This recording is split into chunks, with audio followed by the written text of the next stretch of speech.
നമസ്കാരം. നമ്മോട് പ്രതികരിക്കുന്നത് വേങ്ങര സ്വദേശി ഹസൻ അലിയാണ്. ഭിന്നശേഷി വിവാഹ ദിനത്തിൽ പങ്കെടുത്ത് മടങ്ങുകയാണ്. വീൽ ചെയറിലാണ് അദ്ദേഹത്തിന് അനുയോജ്യമായ ഒരു വധുവിനെ നമുക്ക് ആവശ്യമുണ്ട്. നിങ്ങൾക്ക് കാണാം, ആള് സുന്ദരനാണ്. കാലിന് ചെറിയ പ്രയാസമുണ്ട്, വീൽ ചെയറിലാണ്. എങ്കിലും അദ്ദേഹത്തോട് നമുക്ക് കാര്യങ്ങളെക്കുറിച്ച് വിശദമായി ചോദിക്കാം. എന്താ പറ്റിയത്?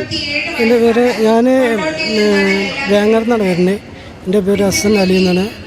പിന്നെ എനിക്ക് 17 വയസ്സിൽ മരത്തുമെന്ന് വീണാണ്. മരക്ക് താഴെ തടർന്നതാണ്. പിന്നെ ഞാൻ ഒരിക്കൽ വിവാഹം കഴിച്ചിരുന്നു. പിന്നെ അവൾ തിരിച്ചു വരാത്ത കാരണത്താൽ 3 വർഷമായി. അപ്പോൾ രണ്ടാമത് നോക്കേണ്ട ഒരു അവസ്ഥ വന്നാണ്. ഓക്കെ, ഈ ഹസൻ അലിക്ക് അനുയോജ്യമായി താല്പര്യമുള്ള ആരെങ്കിലും ഉണ്ടെങ്കിൽ നിങ്ങളുടെ ഭാഗത്ത് നിന്നുള്ളൊരു വലിയ സഹകരണം ആവശ്യമാണ്. ഈ യുവാവിന് താല്പര്യപ്പെടുന്ന ആളുകൾ ബന്ധപ്പെടേണ്ടതാണ്. നിങ്ങളുടെ നമ്പർ ഒന്ന് പറയോ? 99 95 41 48 24. Thank you.